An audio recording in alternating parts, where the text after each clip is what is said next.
माजी तेरी किस्ती के तलबदार बहुत हैं, माजी तेरी किस्ती के तलबदार बहुत हैं, उस पार इस पार बहुत हैं, जहाँ खोली है हमने शीशे की दुकान वहाँ पत्थर के खरीदार बहुत हैं। नमस्कार दोस्तों, मैं आपका दोस्तों महेंद्र सिंह आप सभी का स्वागत करता हूं। दोस्तों फटाफट आ जाओ दोस्तों, जल्दी से देखिएगा, फटाफट आ जाओ दोस्तों। आज हम बात करने वाले दोस्तों, आपको पता होगा दोस्तों, ये हमारी क्लास चल रही है दोस्तों, ठीक है, बुलडोजर क्लास। कौन सी? देखिएगा, आपको पता है बुलेट क्लास चल रही है, बुलेट बुलेट बुलेट। बैठ दो फटाफट, बुलेट बैठ जल्दी से।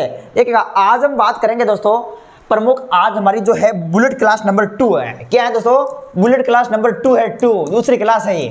तो आपने फर्स्ट क्लास तो देख लिया अच्छे से, और सभी ने ज़्यादा से ज़्यादा शेयर भी किया, मुझे पता है, और आप सभी मेरी क्लास का इंतजार करते हैं, इसी क्लास का इंतजार किया आप सभी ने, और लाइक भी मुझे पता है कि आप सभी ने कर दिया है। वाह, सभी ने लाइक कर दिया, वाह गजब, सब लाइक करते हो अच्छे से। देखिएगा, आज इस क्लास के अंदर आपको मजा आ जाएगा दोस्तों। क्या आ जाएगा? मजा आ जाएगा। मैं कह रहा हूँ एक बार आप लाइक कर दो और फटाफट सभी साथियों को भी शेयर कर दो कि क्लास आगे है। देखो, आज इस क्लास के अंदर दोस्तों आपके सामने 5 चैप्टर हैं दोस्तों। कितने चैप्टर हैं? 5 चैप्टर हैं आपके सामने। पहला चैप्टर है कि जनसंख्या, वेतन, घनत्व और वृद्धि, जो कि 3 नंबर के अंदर पूछा जाता है, और एक है मानव बस्तियां, जो कि 2 नंबर के अंदर पूछा जाएगा, 2 नंबर का प्रश्न बनने वाला है। और भू संसाधन तथा कृषि, ये 1 नंबर का यानी 4 नंबर का चैप्टर है, और एक बड़ा प्रश्न बनने वाला है यहाँ से। जल संसाधन 2.5 नंबर का है, और खनिज तथा ऊर्जा संसाधन 3 नंबर का है दोस्तों। जल्दी से आ जाओ, जल्दी से आ जाओ, एक बार फटाफट आ जाओ जल्दी से। फिर दोस्तों मोदी जी से भी बात करेंगे फटाफट, ठीक है, आपके पेपर के बारे में पूछेंगे कि किस प्रकार पेपर बनेगा, ज्योग्राफी का हार्ड तो नहीं बनेगा, ठीक है, अभी बात करेंगे जब वो आज चलेगी लाइव के अंदर। चलो, तो आप सभी एक बार शेयर कर दीजिए क्लास के अंदर। प्रमुख आपके सामने 5 चैप्टर हैं। तो पहला चैप्टर देखिएगा, पहला चैप्टर दोस्तों, पहला चैप्टर जनसंख्या, वेतन, घनत्व और वृद्धि। चलो तो स्टार्ट करते देखिएगा, क्या वास्तव में मजा आ जाए दोस्तों, था ना, मजा आ देखिएगा, अच्छे से मजा आ जाने। देखो, पहला क्वेश्चन क्या है कि सन 2011 की जनगणना के अनुसार, कब? सन 2011 की जनगणना के अनुसार भारत की जनसंख्या कितनी की है, ये आपको पूछा है। मैं तो कहता हूं दोस्तों, मैं तो कहता हूं कि देखिएगा, कान को पकड़ कर दोस्तों खोपड़े में फिट कर लीजिएगा अच्छे से, ठीक है, कि सन 2011 की जनगणना के अनुसार भारत की जनसंख्या कितनी है, तो यहाँ ना 121 करोड़ है। अब पर्सन मैं पढ़ा रही हूँ दोस्तों, गलत कर दिया एग्जाम में, तो मुझे पता नहीं है, ठीक है, याद रखना दोस्तों 121 करोड़, अच्छे से याद करना आप सभी को कि सन 2011 की जनगणना के अनुसार जो भारत की जनसंख्या है वो कितनी थी, 121 करोड़। आगे पॉइंटों में कुछ भी दे रखा हो, आपको 121 करोड़ करना है, ठीक है, पॉइंट में कुछ भी दे रखा होगा, 121 करोड़ आप याद रखें। चलो आगे देखो, और प्रश्न क्या बन सकता है, नोट लगा के और लिखना, इसी के तहत याद करना आप सभी को। देखो, सन 2011 की जनगणना के अनुसार भारत की जनसंख्या 121 करोड़ थी। कितनी थी? 121 करोड़। अब देखिएगा, अगर पूछे कि 2001 की जनगणना के अनुसार भारत की जनसंख्या बताओ, तो 2001 की जनगणना के अनुसार भारत की जनसंख्या कितनी थी, तो 2001 की जनगणना के अनुसार भारत की जनसंख्या थी 102.07 करोड़, ठीक है, 07 करोड़, जो भी आगे परसेंटेज में कुछ भी दे रखा होगा, आपको 102 करोड़ याद रखना है, ठीक है। आ रही बात समझ में सभी के? मानो तो लाके सबने समझ में आ रही है अच्छे से। देखिएगा, आपको और क्या याद रखना है, आपको और जो याद रखना कि ये जो जनगणना यहाँ पर आया है, जनगणना, अगर मैं बात करूं जनगणना, ये जनगणना जो है, जनगणना भारत में जो जनगणना है वो कितने वर्ष के अंतराल में होती है, तो भारत में जनगणना 10 वर्ष के अंतराल में होती है। कितने वर्ष के अंतराल में होती है? भारत में जनगणना 10 वर्ष के अंतराल में होती है। यह प्रश्न भी आपको याद रखना है। और ये जो जनगणना है दोस्तों, जनगणना, ये जनगणना किस सूची का विषय है, तो जनगणना जो है आपके, जनगणना किस सूची का विषय है, तो जनगणना संघ सूची का विषय है। याद रखेंगे दोस्तों, जनगणना आपके संघ सूची का विषय है। और यहीं पर मैं बात करूं दोस्तों, यहीं पर मैं बात करूं जनसंख्या की। ये जनसंख्या है ना दोस्तों, जनसंख्या ये किस सूची का विषय है, तो जनसंख्या आपके समवर्ती सूची का विषय है। किसका विषय है? समवर्ती सूची का विषय है। अरे यार, याद कर लियो अच्छे से। देखिएगा, याद रखना, जनसंख्या पूछे तो समवर्ती सूची का विषय करना है, और जनगणना पूछे तो संघ सूची का विषय करना है। अब देखिएगा, मेरे सामने आया जनसंख्या। देखिएगा, आपको ये तो पता होगा दोस्तों, आपको ये तो पता होगा कि भारत की पहली जनगणना कब हुई थी दोस्तों? भारत की पहली जनगणना 1872 में हुई थी। ध्यान है दोस्तों, देखो 1872 में ये जो जनगणना है दोस्तों, जनगणना पूछ लीजिए कि भारत की प्रथम जनगणना कब हुई थी, प्रथम जनगणना। तो भारत की जो प्रथम जनगणना है दोस्तों, वो हुई थी आपके 1872 में। कब हुई थी?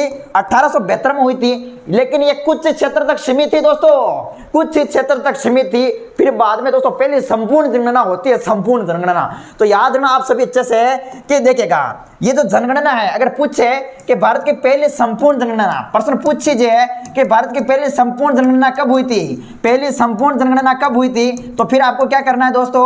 1881 करना है। क्या करना है? 1881 में। मैं पहले कह रहा दोस्तों अच्छे से, मैं पहले कह रही हूं अगर संपूर्ण शब्द लग जाए तो आपको 1881 करना है, अगर संपूर्ण शब्द नहीं लगे तो आपको 1872 करना है। ये आपको याद रखना है। भारत की पहली जनगणना 1872 में हुई थी, पहली संपूर्ण जनगणना कब हुई तो 1881 में हुई थी। ये आपको याद रखना है। अभी मैं बात करूंगा मोदी जी से, ठीक है, आप टेंशन मत लो, पेपर के बारे में राय लेंगे मोदी जी से कि किस प्रकार आपका पेपर बनेगा, टेंशन मत लो, आप बिल्कुल भी टेंशन मत लीजिएगा। हाँ, और प्रश्न क्या पूछ देता है कि भारत की वार्षिक जनसंख्या वृद्धि दर कितनी थी, ये प्रश्न पूछा गया दोस्तों। अरे यार वो प्रश्न पूछ छोड़ो है कि भारत की वार्षिक जनसंख्या वृद्धि दर कितनी थी। देखिएगा भारत की वार्षिक जनसंख्या वृद्धि दर मैं यहीं पर लिख रहा हूं दोस्तों, मैं यहीं पर लिख रहा हूं। देखिएगा भारत की वार्षिक जनसंख्या वृद्धि दर कितनी थी, भारत की वार्षिक जनसंख्या वृद्धि दर, भारत की वार्षिक जनसंख्या वृद्धि दर कितनी थी, वृद्धि दर। प्यारे मित्रों मैं अच्छे से बता रहा हूं दोस्तों, 1.64% आपको करना है, 1.64% देखो भारत की वार्षिक जनसंख्या वृद्धि दर थी। याद हो रही है दोस्तों। चलो आगे देखिएगा, अगला प्रश्न आगे क्वेश्चन आपके सामने है कि भारत के किस राज्य में जनसंख्या घनत्व सर्वाधिक है। बताओ दोस्तों भारत के किस राज्य में जो है जनसंख्या घनत्व सर्वाधिक है। प्रश्न टपकल दोस्तों, एग्जाम में प्रश्न टपकल लोगों को देखिएगा, ध्यान रखना, जनसंख्या घनत्व सर्वाधिक है। तो भारत में सर्वाधिक जनसंख्या घनत्व वाले जो राज्य हैं दोस्तों आप देखेंगे तो भारत में सर्वाधिक जनसंख्या घनत्व वाला राज्य है बिहार। कौन सा राज्य है, बिहार। कितना है भाई, 1102। याद रखेंगे आप सभी दोस्तों। देखिएगा सर्वाधिक जनसंख्या घनत्व वाला राज्य कौन सा है, बिहार है। और बिहार के बाद में कौन सा है, बिहार के बाद में पश्चिमी बंगाल है। बिहार के बाद में कौन सा राज्य है, पश्चिमी बंगाल। पश्चिमी बंगाल के बाद में बात करें तो उत्तर प्रदेश। ठीक है, ये क्या है दोस्तों, ये सर्वाधिक जनसंख्या घनत्व वाले राज्य हैं प्यारे मित्रों। देखिएगा बिहार का कितना था, 1102। देखो 1102 व्यक्ति प्रति वर्ग किलोमीटर, 1102 व्यक्ति प्रति वर्ग किलोमीटर, ये घनत्व था किसका, ये था आपके बिहार का। और पश्चिमी बंगाल की बात करें तो पश्चिमी बंगाल का कितना घनत्व था दोस्तों, बताओ, मैंने कमेंट करना फटाक से। देखिएगा पश्चिमी बंगाल का था आपके 1029 व्यक्ति प्रति वर्ग किलोमीटर। ठीक है, चलो ये याद रखना है। उत्तर प्रदेश को बता दो फटाक से, उत्तर प्रदेश को ध्यान रखना दोस्तों। उत्तर प्रदेश की बात करूं तो उत्तर प्रदेश का था 829 व्यक्ति प्रति वर्ग किलोमीटर। ठीक है, तो ये कुछ घनत्व प्रश्न पूछिए कि भारत में सर्वाधिक जनसंख्या घनत्व वाले राज्यों के नाम बताओ, तो सबसे पहले बिहार, फिर पश्चिमी बंगाल, फिर उत्तर प्रदेश आपको करना है। अरे यार हमारा तो लाइटें अब आई दोस्तों, देखो लाइटें नहीं चालू की थी फिर भी क्वालिटी दे रहा था। हाँ ठीक है, चलो तो ये प्रमुख राज्य सर्वाधिक जनसंख्या घनत्व वाले आप सभी को याद करना है दोस्तों। अगर मैं पूछूं कि भारत में, देखिएगा भारत में न्यूनतम जनसंख्या घनत्व वाला राज्य कौन सा है, भारत में न्यूनतम जनसंख्या घनत्व वाला राज्य कौन सा है, तो फिर क्या करोगे आप सभी, ये राज्य नहीं है राज्य हैं। ठीक है, लिखने में थोड़ी बहुत प्रॉब्लम हो जाए तो फिर ऐसा मत सोचने लगे भैया क्या लिख दिया। अरुणाचल प्रदेश, कितना, अरुणाचल प्रदेश का जनसंख्या घनत्व कितना था, 17 व्यक्ति प्रति वर्ग किलोमीटर, 17 व्यक्ति प्रति वर्ग किलोमीटर। याद रखिए दोस्तों, मैंने क्या कहा था, मैंने कहा था कि मोदी जी पुष्पराज झुकेगा नहीं। अभी मैं कॉल करता हूँ, 2 मिनट रुकिएगा, आप बने रहो। ठीक है, अभी बात करते हैं। देखिएगा हाँ, सन 2011 की जनगणना के अनुसार नगरीय जनसंख्या का अनुपात सर्वाधिक पूछा है, नगरीय जनसंख्या का अनुपात सर्वाधिक। देखो ध्यान रहो दोस्तों, ध्यान रहो अच्छे से। नगरीय जनसंख्या का अनुपात पूछे, क्यों पूछे नगरीय जनसंख्या को, अरे सुनना तो पढ़ना अच्छे से, क्यों हंस रहे हो, हंसना नहीं है। आप हंसते भी बहुत है, मुस्कुराते भी बहुत हैं, आप हंसते भी बहुत है, मुस्कुराते भी बहुत हैं। मन तो करता है आपको जीवन में बोलूं, लेकिन खाते भी बहुत है यार, मैं तो नहीं बोलूं दोस्तों। देखो ध्यान, नगरीय जनसंख्या का अनुपात सर्वाधिक है। तो मैं पूछा कि सन 2011 की जनगणना के अनुसार नगरीय जनसंख्या का अनुपात सर्वाधिक पूछा है, तो नगरीय जनसंख्या का अनुपात सर्वाधिक की बात करें तो वो है आपके तमिलनाडु में। कहां है दोस्तों, तमिलनाडु में। आपको याद रखना है, तमिलनाडु के बाद में बात करें दूसरे स्थान पर केरल है दोस्तों। ठीक है, ये प्रमुख आपको याद रखना है। महाराष्ट्र में भी है, महाराष्ट्र में, ठीक है, महाराष्ट्र, इनमें क्या है, नगरीय जनसंख्या का अनुपात सर्वाधिक है। इसके अलावा गुजरात भी आप कर लो, गुजरात में इनमें क्या है, नगरीय जनसंख्या का अनुपात सर्वाधिक पाया जाता है। और मैं पूछ रहे बार तू, देखो मैं ध्यान ना दोस्तों कि सन 2011 की जनगणना के अनुसार अगर मैं पूछूं कि ग्रामीण जनसंख्या का प्रतिशत सर्वाधिक कहां मिलता है, तो ग्रामीण जनसंख्या का मिलता है दोस्तों आपके एक तो बिहार में, और बिहार दोस्तों बिल्कुल देखिएगा, एक तो बिहार है और एक आपके सिक्किम है। सिक्किम, ध्यान है दोस्तों, बिहार और सिक्किम, इनमें जो है ग्रामीण जनसंख्या का प्रतिशत सर्वाधिक मिलता है। एक तो बिहार, एक सिक्किम, और इधर नगरीय जनसंख्या में तमिलनाडु हो गया, केरल हो गया, महाराष्ट्र हो गया, गुजरात हो गया। ये याद करो आप तो, ठीक है, ये याद रखना दोस्तों अच्छे से है। आगे देखिएगा, आगे की पूछे, आगे प्रश्न पूछे अपना देखिए कि भारत का विशालतम भाषाई समूह है। तो देखिएगा भारत का जो विशालतम भाषाई समूह है वो है भारतीय आर्य। ये आपके ऑब्जेक्टिव में आपकी जो बुक है ना दोस्तों, कौन सी बुक रही यार, तो की बुक की बात कर रही हो है, देखिएगा देखो आप बुक देखिएगा दोस्तों, ऐसी बुक है ना आपके पास भारत रोग और अर्थव्यवस्था वाली, इस बुक में आपको ये मिलेगा क्वेश्चन। देखो ऑब्जेक्टिव में दे रखा है कि भारत का विशालतम भाषा समूह है भारतीय आर्य, आपको करना है। चलो आगे बात करो, आगे बात करो, फटाक से आगे बात करो। देखो आगे मैं बात करूँ दोस्तों, देखो आपको तो याद करना है दोस्तों, ठीक है। भारत की पहली जनगणना, अरे यार आगे क्वेश्चन अच्छे से मैंने बताया ना आप सभी को, अच्छे से बताया दोस्तों मैंने अच्छे से। देखिएगा भारत की पहली जनगणना 1872 में हुई थी, मैंने बोला था कि 1872 में हुई थी, लेकिन प्रश्न पूछे कि भारत की पहली संपूर्ण जनगणना पूछता तो फिर क्या करते रहे दोस्तों, 1881 करते हैं। क्या करते हैं, 1881। ध्यान रखना, भारत में क्षेत्रफल की दृष्टि से 3 बड़े छोटे राज्य। अब क्षेत्रफल का मायने दोस्तों, बड़ो क्षेत्रफल में बड़ो राज्य कौन सा, छोटो कौन सा बताना, देखिए 3 राज्य बताना है। देखो तो ध्यान रखना अच्छे से, आपको क्या करना है, आपको देखो मैं लिखवा रहा हूं दोस्तों, अच्छे से ध्यान रखना आप सभी कि क्षेत्रफल की दृष्टि से 3 बड़े राज्य। तो सबसे पहले तो आप क्या देख लो, बड़े राज्य देख लो, बड़े राज्य, हाँ बड़े राज्य देख लो।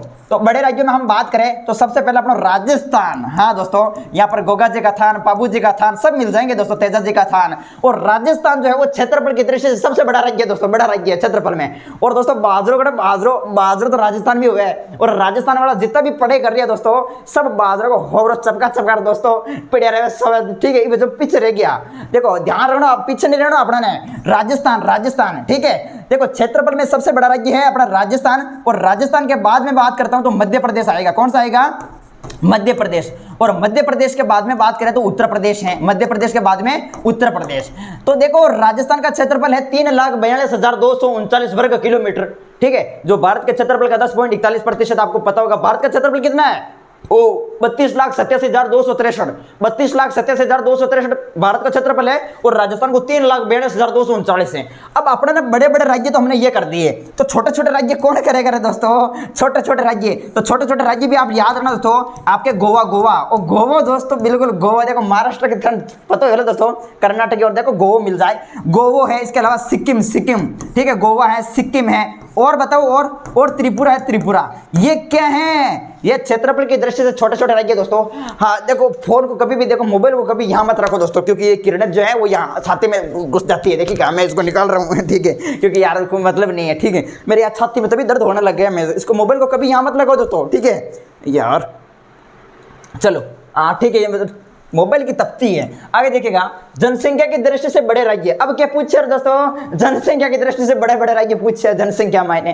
तो देखो जनसंख्या में बड़े राज्य कौन कौन से है दोस्तों, अरे बता दो रतापुड़ा। देखो जनसंख्या की दृष्टि से बड़े राज्य, तो ध्यान दोस्तों, जनसंख्या की दृष्टि से बड़े राज्य में बात करें तो सबसे पहले है उत्तर प्रदेश। कौन सा है दोस्तों, उत्तर प्रदेश जो है ना, उत्तर प्रदेश ये जनसंख्या की दृष्टि से बड़ा राज्य है। उत्तर प्रदेश के बाद में बात करें तो जनसंख्या की दृष्टि से उत्तर प्रदेश बड़ा है। और कौन सा है, महाराष्ट्र भी है ना, उत्तर प्रदेश महाराष्ट्र है, महाराष्ट्र। इसके अलावा बिहार है, बिहार दोस्तों, बिहार। ये बड़े बड़े राज्य है दोस्तों, बड़े बड़े पश्चिमी बंगाल, ध्यान दोस्तों, पश्चिमी बंगाल। तो देखो उत्तर प्रदेश हो गया, महाराष्ट्र हो गया, बिहार हो गया, पश्चिमी बंगाल हो गया, ये बड़े बड़े राज्य है दोस्तों, बड़े बड़े। उत्तर प्रदेश, महाराष्ट्र, बिहार, पश्चिमी बंगाल, उत्तर प्रदेश, महाराष्ट्र, बिहार, पश्चिमी बंगाल। ये क्या है, जनसंख्या की दृष्टि से बड़े बड़े राज्य है दोस्तों। हाँ ठीक है, चलो बात आगे मांगे समझ में। अब आगे चलो, आगे देखो भारत की स्तरीय सीमा की लंबाई। पहली बात तो पूछे कौन सा, फिर भी पूछे कि भारत की स्तरीय सीमा की लंबाई कितनी है, तो आप कर देना 15,200 किलोमीटर, ठीक है। 15,200 किलोमीटर जो है भारत की स्तरीय सीमा की लंबाई है। अब देखो भारत का क्षेत्रफल विश्व के क्षेत्रफल का तथा यहाँ विश्व की खालिस्तान जनसंख्या निवास करती है। तो देखो भारत का क्षेत्रफल विश्व के क्षेत्रफल का कितना प्रतिशत है, 2.4% है। कितना प्रतिशत है, 2.4% है। यहाँ विश्व की जो है कितने प्रतिशत जनसंख्या निवास करती है दोस्तों, या विश्व की 17.5% जनसंख्या निवास करती है। खालिस्तान में पूछे तो यह भरना है अपना है। आगे देखो, आगे क्वेश्चन देखो, आगे दोस्तों अगलो आगे क्वेश्चन है कि जनसंख्या वितरण कि पूछे, जनसंख्या वितरण का मतलब क्या है, वितरण का मतलब ना फैला दोस्तों, फैला यानी बिखराव। अगर याद ना परिभाषा आ जावे कि जनसंख्या वितरण से आप क्या समझते हो, तो देखो उत्तर लिखना है जनसंख्या वितरण। तो इसमें देखो कि किसी देश की जनसंख्या के फैलाव या बिखराव को हम क्या कह सकते हैं, जनसंख्या वितरण कहते हैं। पर ये बस आप लिख देना दोस्तों, मैं यहाँ पर लिखूंगा तो टाइम वेस्ट होगा। इसका मतलब भी होता है फैलाव बिखराव, ठीक है, फैलाव या बिखराव। तो याद रखना दोस्तों कि पृथ्वी सतह, परिभाषा आप ऐसे लिख देना, ठीक है, कि पृथ्वी सतह या इसके किसी भी भूभाग पर जनसंख्या के फैलाव, जनसंख्या के बिखराव को क्या कहा जाता है, जनसंख्या वितरण कहा जाता है दोस्तों, जनसंख्या वितरण। और प्रश्न पूछ जाए कि जनसंख्या वितरण को प्रभावित करने वाले कारक कौन कौन से, तो भौगोलिक कारक, आर्थिक कारक, सामाजिक सांस्कृतिक कारक। भौगोलिक कारक में भू आकृति, जलवायु, मृदा, और आर्थिक कारक में नगरीकरण, औद्योगिकरण, खनिज। ये मैंने करवाया था उसमें करवा दिया, ठीक है। चलो ये क्वेश्चन, ठीक है, याद रखना आप सभी। इसके अलावा कि 1951 ईस्वी में भारत का जनसंख्या घनत्व कितना था। हाँ, अब आएगा मजा, वीडियो देखिएगा।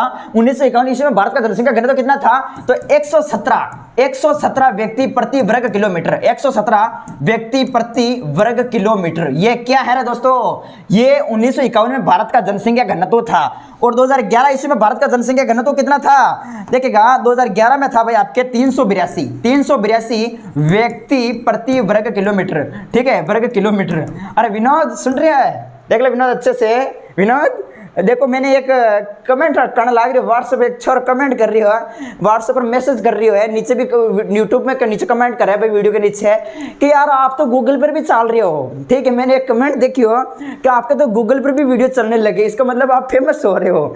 वाह यार दोस्तों, आप सभी सपोर्ट बनाए रखना, इसको फेमस करा दो फटाक से, ठीक है, हाँ जल्दी से।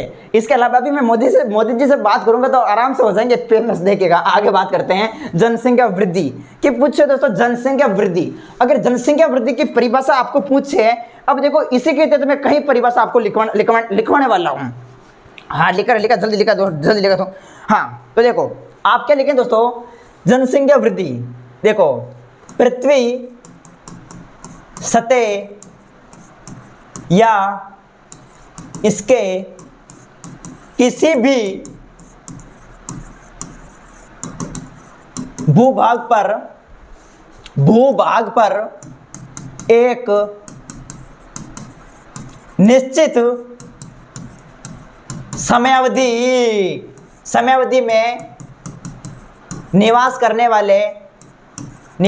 एक निश्चित समयावधि में निवास करने वाले व्यक्तियों की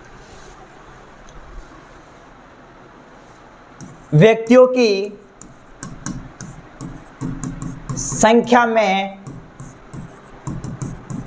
होने वाला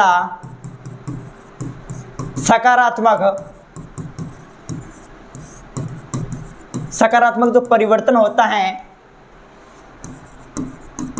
जनसंख्या वृद्धि कहलाती हैं, ठीक है। यह परिभाषा है दोस्तों कि पृथ्वी सतह इसके किसी भी भूभाग पर एक निश्चित समयावधि में निवास करने वाले व्यक्तियों की संख्या में होने वाला सकारात्मक, यानी दोस्तों पॉजिटिव, ठीक है, पॉजिटिव जो परिवर्तन होता है, पॉजिटिव परिवर्तन, सकारात्मक परिवर्तन, वो कहलाता है जनसंख्या वृद्धि। और इसी का दोस्तों नकारात्मक कर दो ना दोस्तों, नकारात्मक क्या करना, नकारात्मक। अगर आप यहां पर नकारात्मक करेंगे, नकारात्मक परिवर्तन, ये क्या कहलाता है, तो ये कहलाता आपके जनसंख्या की ऋणात्मक वृद्धि, ठीक है। अब समझ गए मेरी बात। प्रश्न देखो कई तरीके से पूछा जा सकता है, देखो क्वेश्चन को घुमाओ अच्छे से, देखो घुमाओ, ठीक है। जिस प्रकार देखो साइकिल चलाते हैं हम, तो साइकिल का हैंडल नहीं घुमाते, इधर, उसी प्रकार से इस प्रश्न को घुमाओ। देखो प्रश्न देखो, जनसंख्या वृद्धि आ जाए तो भी यही परिभाषा टेकनी है, और अपने नकारात्मक देखो जनसंख्या की ऋणात्मक वृद्धि पूछे तो यही लिखनी है, और जनसंख्या की सकारात्मक यानी जनसंख्या की धनात्मक जनसंख्या की ऋणात्मक वृद्धि, जनसंख्या की धनात्मक वृद्धि पूछे तो भी यही लिखनी है। पृथ्वी सतह उसके किसी भी भूभाग पर एक निश्चित समयावधि में निवास करने वाले व्यक्तियों की संख्या में होने वाला सकारात्मक परिवर्तन क्या कहलाएगा, सकारात्मक परिवर्तन कहलाएगा जनसंख्या वृद्धि या जनसंख्या की धनात्मक वृद्धि। और इसी का नेगेटिव यानी नकारात्मक जो परिवर्तन है वो क्या कहलाएगा, जनसंख्या की ऋणात्मक वृद्धि। तो बताओ दोस्तों याद हुआ नहीं हुआ, याद हुआ कि नहीं, मजा आ रहा है दोस्तों, आ रहे ना मजो, ठीक है, मजो पढ़ लियो अच्छे से, नहीं तो नंबर कट गया ना भूगोल में देखो फिर तो। हाँ स्थिरता कहने की स्थिरता, बताओ कमेंट करके, स्थिरता एक शब्द है स्थिरता। बोर्ड एग्जाम का पेपर उठाओ फटाक से उठाओ दोस्तों, फटाक से बोर्ड एग्जाम 2022 का पेपर उठाना, ये प्रश्न पूछा गया स्थिरता किसे कहते हैं, तो इसलिए परिभाषा लिखेंगे कि जनसंख्या में, इसमें जनसंख्या में शून्य परिवर्तन, जनसंख्या में शून्य परिवर्तन को स्थिरता कहा जाता है, स्थिरता कहा जाता है। जनसंख्या में शून्य परिवर्तन को स्थिरता कहा जाता है। क्यों? क्योंकि जनसंख्या वृद्धि जो है वो निम्न थी, ज्यादा ही बच्चों का जन्म होता, ज्यादा ही लोग मरते, तो इस वजह से इसे स्थिर प्रावस्था कहा गया था, स्थिरता। अभी आगे बात करेंगे भाई, जनांगीय संक्रमण सिद्धांत में पढ़ेंगे आगे भाई मेरे दोस्त। जनांगीय संक्रमण सिद्धांत बताओ, जनांगीय संक्रमण सिद्धांत। तो देखो दोस्तों, लगा दो आग सीने में, आग सीने में लगाएगा तो फिर दोस्तों दर्द नहीं होगा क्या? लगा दो आग सीने में, कहानी उसे कहते हैं, कहानी उसे कहते हैं, तो फिर पढ़ेगा कौन? अरे दोस्तों पढ़ लो अच्छे से। देखो जनांगीय संक्रमण सिद्धांत, तो इसके तहत जो है किसी भी देश की जनसंख्या का वर्णन करने, ठीक है, किसी भी देश की जनसंख्या का अगर हमें वर्णन करना है, ठीक है, और भविष्य में जनसंख्या का पूर्वानुमान करना है, तो इसका उपयोग करते हैं जनांगीय संक्रमण सिद्धांत का, ठीक है। तो इसमें लिखेंगे जनांगीय संक्रमण सिद्धांत, इसके तहत प्रमुख जो है परावस्था निर्धारित की गई है। क्या निर्धारित की गई है? परावस्था। और प्रमुख परावस्थाओं में हम पढ़ते हैं तो आपके सामने प्रमुख 4 परावस्था निर्धारित की गई हैं। सबसे पहले यदि मैं बात करता हूं आपके सामने परावस्था नंबर क, कौन सी परावस्था? परावस्था नंबर क। इस परावस्था की बात करें तो इस परावस्था की जो अवधि है वो 1901 से लगाकर 1921 के बीच की अवधि है। 1901 से 1921 के बीच की अवधि कौन सी परावस्था है? परावस्था नंबर क। और इस परावस्था को क्या नाम दिया गया था? इस परावस्था को नाम दिया गया था दोस्तों आपके स्थिर परावस्था। कौन सी परावस्था? स्थिर परावस्था। हाँ यही तो बात है, स्थिर परावस्था। अब इसको स्थिर परावस्था क्यों नाम दिया गया दोस्तों, ये भी सुनो। इसे स्थिर परावस्था इसलिए कहा गया था कि जनसंख्या की जो है, जनसंख्या की निम्न वृद्धि हो रही थी। जनसंख्या की कौन सी वृद्धि हो रही थी? निम्न वृद्धि। मतलब ये कि इस परावस्था के अंदर दोस्तों ज्यादा ही बच्चों का जन्म होता था, जन्म दर जो है वो उच्च था, और जो मृत्यु दर है, मृत्यु दर, मरने वालों की संख्या भी उच्च थी। अब जब जन्मने वाले बच्चों की संख्या ज्यादा और मरने वालों की संख्या ज्यादा, अब ये ज्यादा क्यों हो रही थी? इसके पीछे प्रमुख कारण ये था दोस्तों कि जो लोग थे वो अशिक्षित थे। अशिक्षित मतलब पढ़े लिखे को नहीं या दोस्तों, अशिक्षित या, ठीक है। और भी लिख सकते हो, शिक्षा स्वास्थ्य सेवाओं का प्रमुख अभाव था। इसीलिए जो 1901 से 1921 के बीच की जो अवधि है इसे स्थिर परावस्था कहा जाता है। परावस्था नंबर के अंदर ये प्रमुख बातें आपको याद होनी चाहिए। ओके, फिर यहां से प्रश्न पूछा जाता है आपके परावस्था नंबर ख। कौन सी परावस्था? परावस्था नंबर ख। अब जो परावस्था नंबर ख है इसकी बात कर लेते हैं। इसमें क्या होता है देखिएगा, परावस्था ख, इसकी जो अवधि है वो 1921 से 1951 के बीच की अवधि होती है। अब मैं इसको मिटा रहा हूँ, ऊपर वाले इसको मिटा देता हूँ। ओके, ये मिटा दिया मैंने इसको। चलो अब ये आपने देख लिया होगा, ये समझा दिया मैंने। चलो मर जाए। हाँ देखो, परावस्था ख 1921 से 1951, इसमें क्या होता है दोस्तों?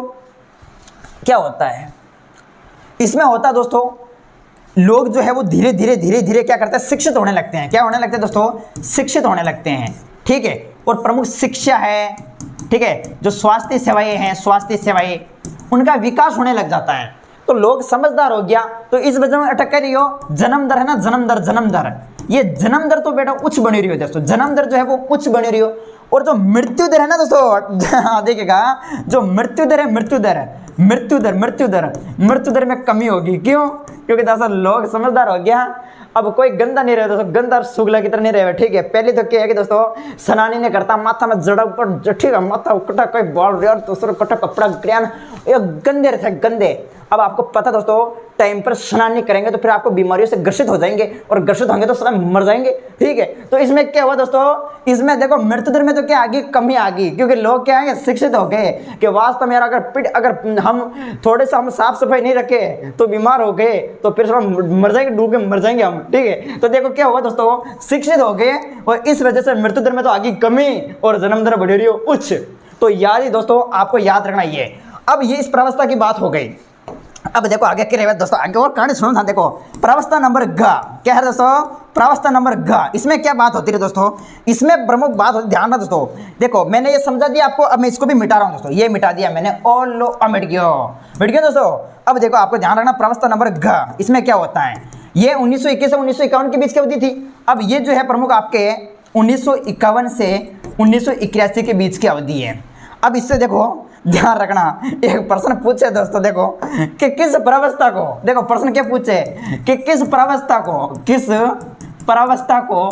प्रावस्था को विस्फोटक अवधि के रूप में देखा जाता है। दोस्तों बम नहीं फूटता रहा, बम बम बम, ठीक है बम। दोस्तों किस प्रावस्था को विस्फोटक अवधि के रूप में देखा जाता है दोस्तों, विस्फोटक अवधि के रूप में, तो विस्फोटक अवधि के रूप में देखा जाता है इसी प्रावस्था को। ध्यान रखना आप सभी, 1951 से 1981 के बीच की जो अवधि है, प्रावस्था नंबर जो ग है, इसे जो है विस्फोटक अवधि के रूप में देखा जाता है दोस्तों। इसमें क्या होता है दोस्तों, इसमें क्या होता है, अब आपको पता है कि लोग समझदार हो गया तो देखो मरने वालों की संख्या में तो आगे कमी और जन्म दर बनी रही हो उच्च, अनक्की हो दोस्तों। ये बारला जो है ना दोस्तों, ये प्रमुख जो है ना, प्रमुख अपने भारत वाला जो देश है ना, पाकिस्तान हो गया, बांग्लादेश हो गया, नेपाल हो गया, ये उठ भारत में आने लग रहा है, ठीक है। तो प्रवास को भी प्रमुख कारण पड़ियो।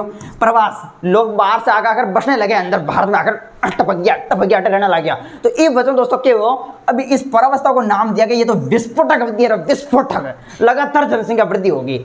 और अपने सामने एक अगली जो प्रावस्था आती है वो आती है आपके सामने, देखेगा प्रावस्था नंबर घ। कौन सी प्रावस्था आती है, प्रावस्था नंबर घ। ये प्रावस्था घ, इसमें क्या होता है कि यार सरकार क्यों ये काम नहीं चले, लगातार जनसंख्या बढ़ रही है, इसके पीछे कुछ काम करना ही पड़ेगा आपको। तो सरकार ने कहा कि यार ऐसा काम नहीं चलेगा, हम तो क्या करते हैं, बाल आयु पर रोक लगा देते हैं, ठीक है। बाल आयु मतलब समझ रहे हैं दोस्तों, बाल विवाह पर रोक लगा दी। किस पर रोक लगा दी, बाल विवाह के। टाबर पन्ना ने चाहे टाबर ने, ठीक है, थाने में डाल दो, छोड़ो टाबर हो ना, टाबर, ठीक है बच्चों। ये बच्चों अगर कोई विवाह करते हो पायोगे हो तो इन्हें पकड़ के थाने में फिट कर दो अच्छे से। उसको तो मत करो, इस बेचारे को, टब्बर को तो मत करो, उसके मम्मी पापा को थाने में डाल दो। तो इसमें बाल विवाह पर जो है वो रोक लगा दी। और क्या करियो, और ध्यान रखो दोस्तों, बाल विवाह पर रोक लगा दी प्रावस्था नंबर घ में। और भी अन्य कारण थे।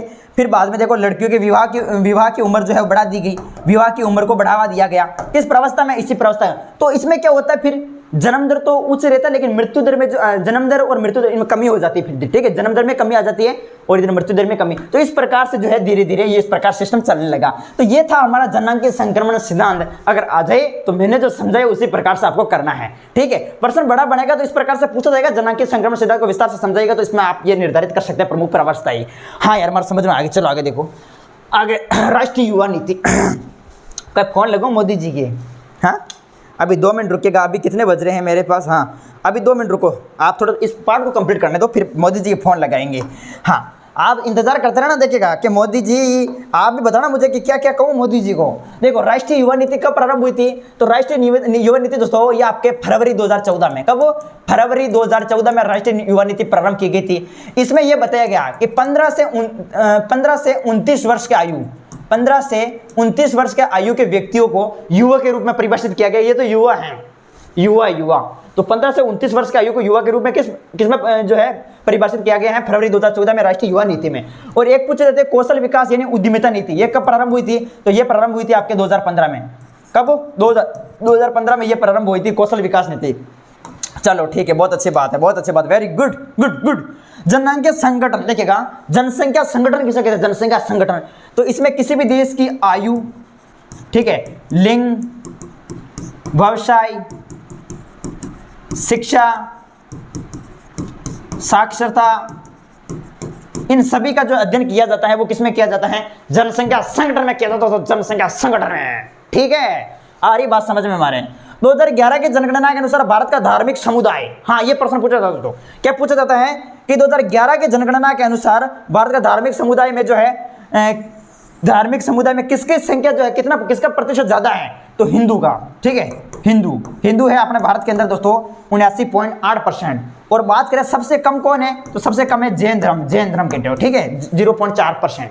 तो यह याद रखना है, 2011 की जनगणना के अनुसार भारत का जो धार्मिक समुदाय में किसका प्रतिशत ज्यादा है, तो हिंदू का है 79.8 और जैन का सबसे कम है 0.4, ठीक है। चलो ये याद रखना है।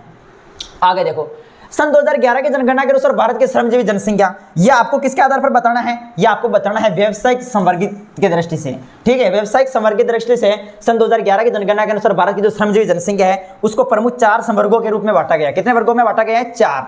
सबसे पहले आपके सामने आएगा कृषक, ठीक है, कृषक के बाद में आएगा कृषि मजदूर, ठीक है, कृषि मजदूर। और फिर आएगा आपके सामने घरेलू औद्योगिक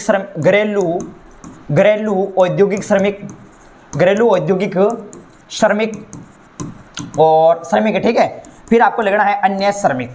तो इस प्रकार से जो है आपके जो श्रमजीवी जनसंख्या है इसको प्रमुख चार, जो 2011 की जनगणना के अनुसार भारत की जो श्रमजीवी जनसंख्या है इसको चार प्रमुख संवर्गों के रूप में बांटा गया है। कृषक, कृषि मजदूर, घरेलू औद्योगिक श्रमिक और अन्य श्रमिक। चलो ये भी आप याद रखना, टेबल के अंदर दे रखा है, टेबल के अंदर अगर पूछे तो गलत मत करना आप सभी। चलो ठीक है ठीक है ठीक है, बात आ रही थी समझ में। श्रमजीवी, हाँ देखो एक प्रश्न ये पूछा जाता है कि आप हमें बताओ आर्थिक दृष्टि से, किसकी दृष्टि से, आर्थिक दृष्टि से, आर्थिक दृष्टि से श्रमजीवी जनसंख्या को कितने वर्गों के रूप में बांटा गया है। तो आर्थिक दृष्टि से जो है श्रमजीवी जनसंख्या को प्रमुख जो है 3 वर्गों के रूप में बांटा गया। कितने वर्गों में बांटा गया है, 3 वर्गों के रूप में। एक तो होता है दोस्तों आपके सामने, यार ये क्या बना रहा है यार, ठीक नहीं बना रहा है। हाँ चलो देखो इसको भागा है 3 भागों में। देखो आपके सामने आएगा सबसे पहले मुख्य श्रमिक। कौन आएगा दोस्तों, मुख्य श्रमिक, मुख्य श्रमिक आएगा। इसके अलावा आपके आएगा आपके सीमांत श्रमिक। कौन आएगा दोस्तों, सीमांत श्रमिक। देखिएगा रिवीजन चल रहा है फटाफट तरीके से। सीमांत श्रमिक के बाद में आपका आएगा ए श्रमिक। अरे दोस्तों प्रश्न 12 इससे बाहर क्या आएगा मुझे बताओ तो खरी, मुझे बताओ तो सही दोस्तों, इससे बाहर कहाँ आएगा प्रश्न। प्रश्न एक ने ढूंढ लिए दोस्तों एक एक अच्छे से। तो आपको याद ना, मुख्य श्रमिक, सीमांत श्रमिक, ए श्रमिक, प्रश्न कैसे भी क्यों नहीं आओ। मुख्य श्रमिक ऐसे श्रमिक होते हैं, मुख्य श्रमिक ऐसे श्रमिक होते हैं जो 1 वर्ष में, यानी ऐसे श्रमिक जो 6 महीने काम करते हैं, जो 6 महीने काम करते हैं, जो 6 महीने, यानी कहने का मतलब है कि 183 दिन जो काम करते हैं, 183 दिन जो काम करते हैं वो तो कहलाते हैं आपके मुख्य श्रमिक। ओके। और सीमांत श्रमिक ऐसे श्रमिक होते हैं जो 183 दिन से जो है वो कम दिन काम करते हैं। ठीक है, कम दिन जो काम करते हैं, यानी 6 महीने से जो कम दिन काम करते हैं वो होते हैं सीमांत श्रमिक। और जो कुछ भी श्रम नहीं करते हैं, हिंदी में देखो ए उपसर्ग है ना दोस्तों, आगे लगता है। ए का मतलब क्या होता है, नहीं।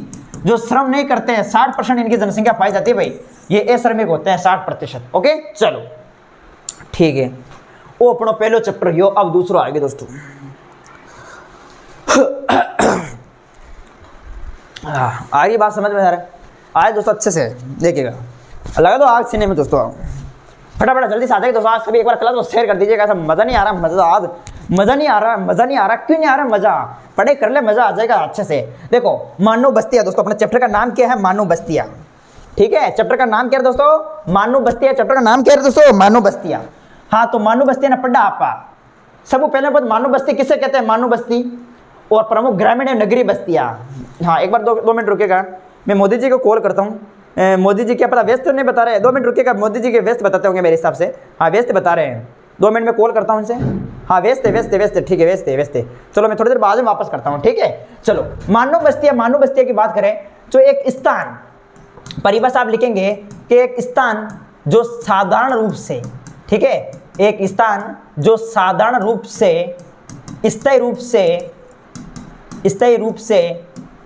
रूप से बसा हुआ हो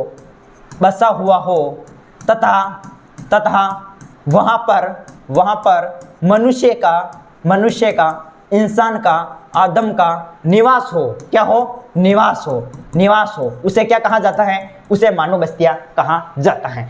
एक स्थान जो साधारण रूप से स्थायी रूप से बसा हुआ हो तथा वहाँ पर आदमी का निवास हो, मनुष्य का निवास हो, आदम का निवास हो, तो उसे क्या कहा जाता है, मानव बस्ती। और हम बात कर लेते हैं दोस्तों मानव बस्ती में, एक तो आपके सामने ग्रामीण और एक नगरीय बस्ती। अगर एग्जाम में अंतर पूछे तो ग्रामीण बस्ती क्या होती है, ग्रामीण बस्ती ये गाँवों में होती हैं। कहाँ होती है, गाँवों में होती है, सबको पता है। और नगरीय बस्ती आपके शहरों में होती है। कहाँ होती है, शहरों में होती है। अब ग्रामीण बस्ती जो है किस पर आधारित होती है, ये प्राथमिक क्रियाकलाप पर आधारित होती है, प्राथमिक, और ये होती है आपके द्वितीय और तृतीय क्रियाकलाप पर आधारित होती है। देखो ग्रामीण जो बस्ती होती है, ग्रामीण बस्ती में शिक्षा स्वास्थ्य सेवाओं में कमी होती है, ठीक है, और इसमें जो है सभी सुविधाएं मिलती है नगरीय बस्ती में। तो इसमें आप अंतर लिख सकते हैं, ठीक है। ग्रामीण बस्ती में सामाजिक बंधन अच्छे होते हैं और इस नगरीय बस्ती में सामाजिक बंधन अच्छे नहीं होते हैं। तो इस प्रकार से इसमें अंतर लिख देना दोस्तों। आगे देखो, हाँ जी, ग्रामीण बस्तियों के प्रकार आ गया दोस्तों, ग्रामीण बस्तियों के प्रकार आ गया। अब मुझे थोड़ा तो रूप किसका करूँ धारण, हाँ यार 2 मिनट, हाँ फटाफट दोस्तों क्लास में शेयर करो, जल्दी से शेयर करो।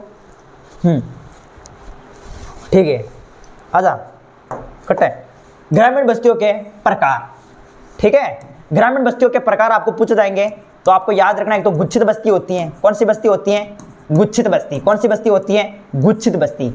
और एक होती है दोस्तों आपके अर्धगुच्छित बस्ती। कौन सी होती है दोस्तों, अर्धगुच्छित बस्ती होती है, अर्धगुच्छित बस्ती। और एक होती है आपके पल्ली बस्ती। कौन सी होती है दोस्तों? पल्ली बस्ती। कौन सी बस्ती होती है दोस्तों? पल्ली बस्ती। याद ना आप सभी? तो जगह क्या कम पड़ गई कि नहीं कम नहीं पड़ी है। अब इसको इधर ले चलो दोस्तों, ठीक है, हो गया नहीं? गुच्छित बस्ती, अर्धगुच्छित बस्ती, पल्ली बस्ती, और कौन सी है भाई? प्रक्षेपित बस्ती। कौन सी बस्ती हो गई? प्रक्षेपित बस्ती, ठीक है, प्रक्षेपित बस्ती।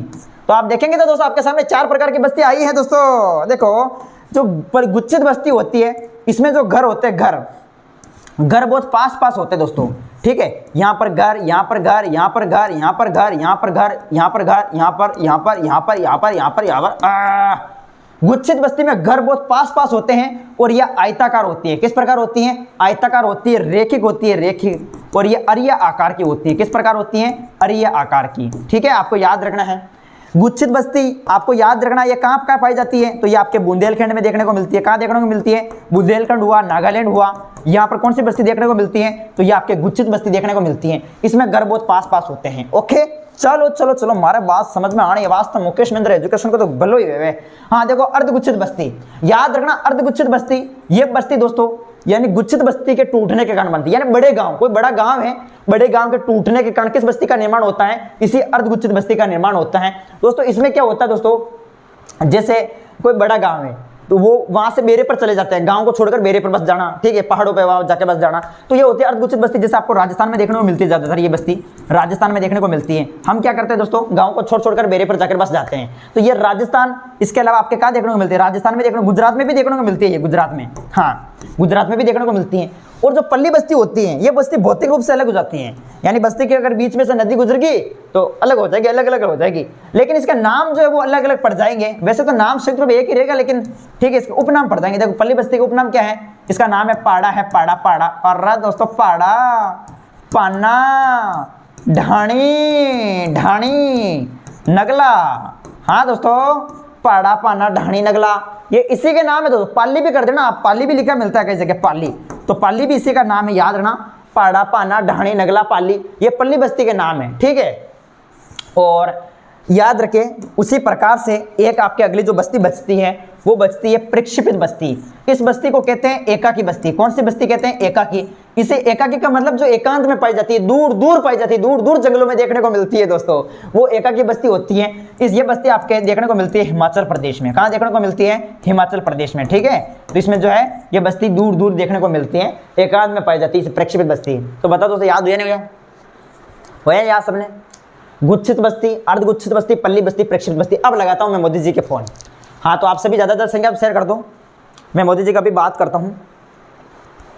हाँ, अभी बात करते तो आप शेयर करो एक बार क्लास में तो अच्छे से। मैं मोदी जी से बात करता हूँ एक बार। ठीक है ठीक है, नंबर लगा रहा हूँ, मुझे मेरे पास नंबर है। मोदी जी, मैंने किया कॉल, मैंने किया। चलो, हेलो मोदी जी। हाँ जी, वो मोदी जी कैसे हो?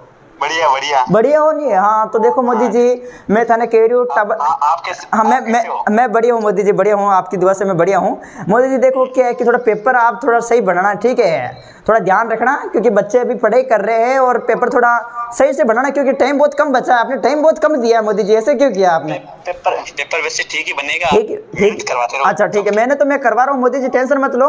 मैंने सभी को बोल दिया, मैंने कहा कि मैं तो भाई कितने हार्ड बनेंगे तो मैं अच्छे से करवा दूंगा तैयारी। मुकेश महेंद्र एजुकेशन से पढ़ने वालों की तो देखना अच्छे से आ जाएंगे नंबर। और मोदी जी देखो, मेरी बात सुनो मोदी जी, रखो मत, 2 मिनट रुको आप, 2 minute रुकिएगा Modi ji. Hello hello, हाँ रुको। देखो मोदी जी, मैं ये कहना चाह रहा हूँ, वैसे तो मैंने एक सीरीज दे रखी है इनको, 30 रुपये में एक सीरीज के लिए मैंने बोल रखा है। देखो, अब कई तो कहते हैं कि मुझे 30 रुपये में सीरीज नहीं, आप फ्री वैसे क्यों लेते हो? तो मोदी जी देखो, आप भी जानते हैं कि देखो अब लगातार जो है वो आपको पता है कि महंगाई बढ़ रही है, और लाइटों के खर्चा इधर उधर ये चलता है, वाईफाई का, ठीक है, वाईफाई हर महीने जो है बिल आ जाता है, मोबाइल में रिचार्ज का। तो ये मोदी जी थोड़ा तो इनको शर्म आनी चाहिए इनको बोलते हुए, ठीक है। बाकी मैं पूरा कंटेंट में देखो जितना भी जो यूट्यूब पर करवाता हूँ वो सब जो है वो ऐप पर डालता हूँ। हाँ, इतना चार्ज लगेगा। अब देखो, ऐप पर डालते हैं, मैं अपनी डाल बिल्कुल फ्री करवा रहा हूँ, फिर भी पता नहीं, लेकिन खरीदने वाले खरीदते हैं और कहते हैं कि मैं गरीब हाँ। अरे गरीब है तो फिर दोस्तों मैं तो कहता हूँ कि गद्दा ले लो, गद्दा गद्दा गद्दा और ले लिया तो फिर अच्छे से तैयारी करवाएंगे। देखो मोदी जी भाषण लगे हैं, ठीक है। अभी मैं कुछ काम कर रहा हूँ। ठीक है। तो हाँ देखो, मोदी जी कुछ काम कर रहे हैं, इसलिए टेंशन मत लो दोस्तों। मोदी जी एक बार इनको क्या कहना चाहोगे आप? एक बार कह दो जल्दी से।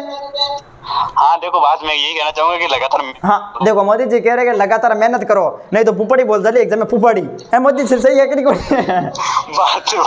बात ठीक है, ठीक है ठीक है ठीक है।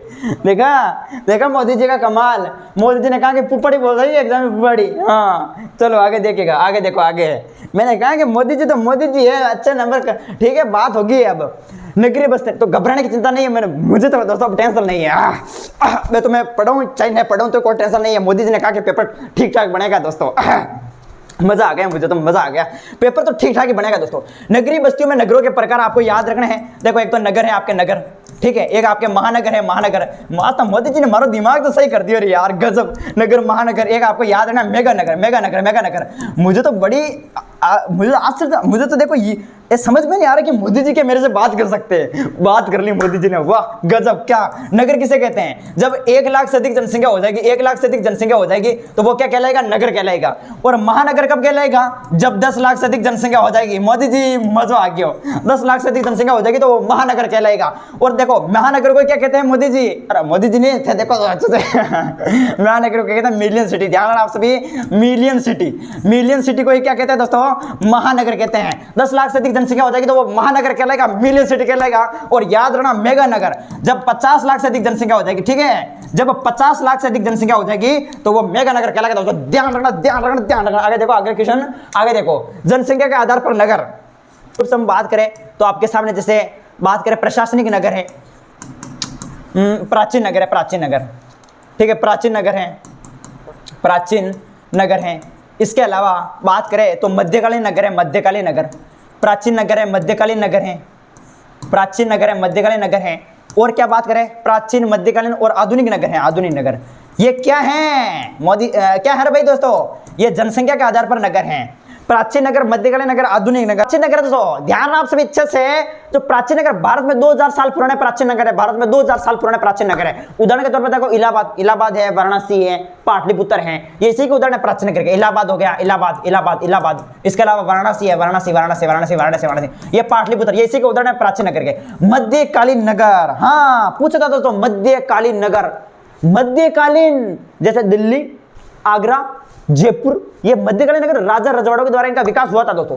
इनका जो विकास है किसने किया था? मध्यकालीन राजा रजवाड़ों द्वारा इनका विकास हुआ था, ठीक है, इनके द्वारा किया, राजा रजवाड़ों द्वारा ये बढ़ाया गया था मध्यकालीन नगर। जैसे आपके कौन कौन से हो गए? मैंने अभी बात करा, जयपुर है, ठीक है, दिल्ली है, आगरा है, ये इसी के उदाहरण। आधुनिक नगर की बात करें, आधुनिक नगर, तो आधुनिक नगर दोस्तों आपको ध्यान रखना है, जैसे सूरत हो गया, गोवा हो गयो, कोलकाता हो गयो। यानी अंग्रेजों यूरोपीय लोगों ने इसका निर्माण किया था। अंग्रेजों और यूरोपीय द्वारा किसका निर्माण किया गया था?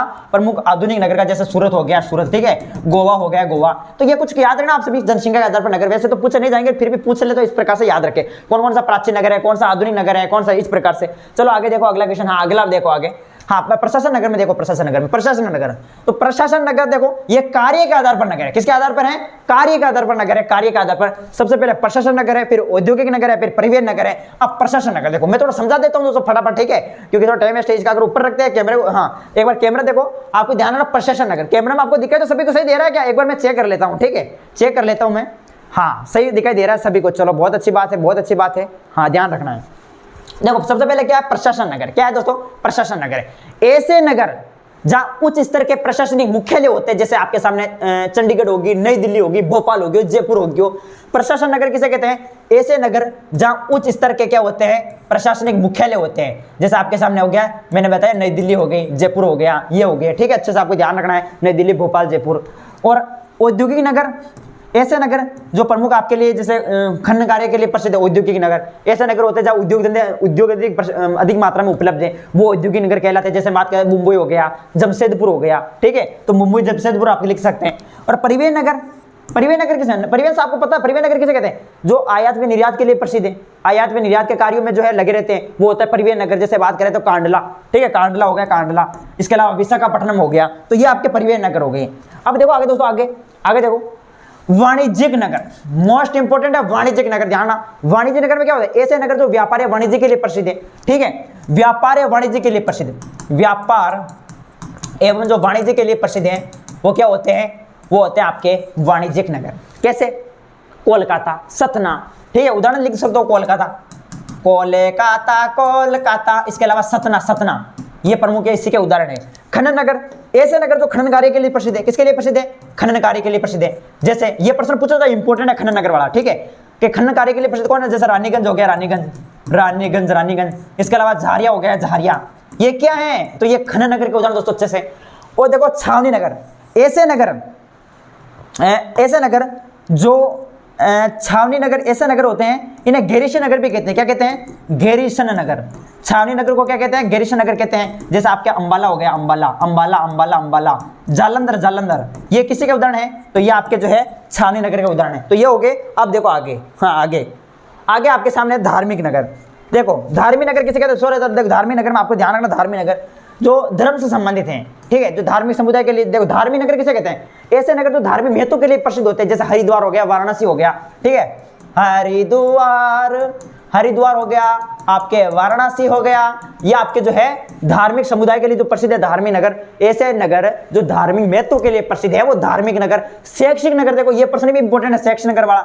शैक्षिक नगर जैसे अलीगढ़ हो गया, इसका उदाहरण अलीगढ़, ठीक है, अलीगढ़ उत्तर प्रदेश के अंदर है। शैक्षिक नगर, ऐसे नगर जहाँ शिक्षा के केंद्र, ऐसे नगर होते हैं जहाँ शिक्षा के केंद्रों के लिए प्रसिद्ध है। जैसे नई दिल्ली हो गया, अलीगढ़ हो गया, ठीक है। उसी प्रकार से पर्यटन नगर, ऐसे नगर, पर्यटन नगर किसे कहते हैं? पर्यटन नगर, ऐसे नगर जो पर्यटन के लिए प्रसिद्ध होते हैं। किसके लिए प्रसिद्ध होते हैं दोस्तों? पर्यटन के लिए प्रसिद्ध होते हैं। जैसे लोग घूमने के लिए जाते हैं, जैसे प्रमुख नैनीताल, शिमला, मंसूरी, जोधपुर। मोदी जी पास फोन कर रही है, देखो फोन आ रही है, मोदी जी फोन मत करो। हाँ देखो ध्यान आप सभी, शिमला, मंसूरी, जोधपुर, ठीक है, शिमला हो गया, मंसूरी हो गया, इसके अलावा जोधपुर पर्यटन नगर के लिए प्रसिद्ध है। जैसलमेर भी पर्यटन नगर के लिए ही प्रसिद्ध है। जैसलमेर में दुर्ग बने हुए, तो वहां पर घूमने के लिए लोग जाते हैं, ठीक है। तो ये आप लिख सकते हैं दोस्तों। अरे यार फटाक से पढ़ा, फटाक से देखो, ये आपको याद रखना दोस्तों, कार्य के आधार पर नगर हो गए। अब अगला चैप्टर शुरू होता है भू संसाधन।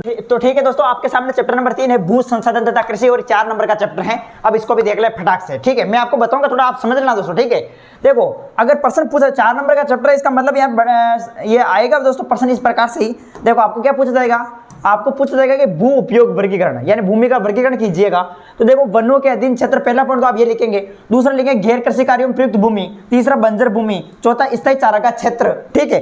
विविध रूप फसलों उपवनों के अंतर्गत क्षेत्र, और कृषि योग्य व्यर्थ भूमि, और वर्तमान प्रतिभूमि, पुरातन प्रतिभूमि, और निवल बोया क्षेत्र। अब प्रश्न आपको कई तरीके से पूछा जा सकता है। देखो निवल बोया क्षेत्र किसे कहते हैं, पुरातन प्रतिभूमि किसे कहते हैं, ऐसे भी तो पूछा जा सकता है, तो याद रखना।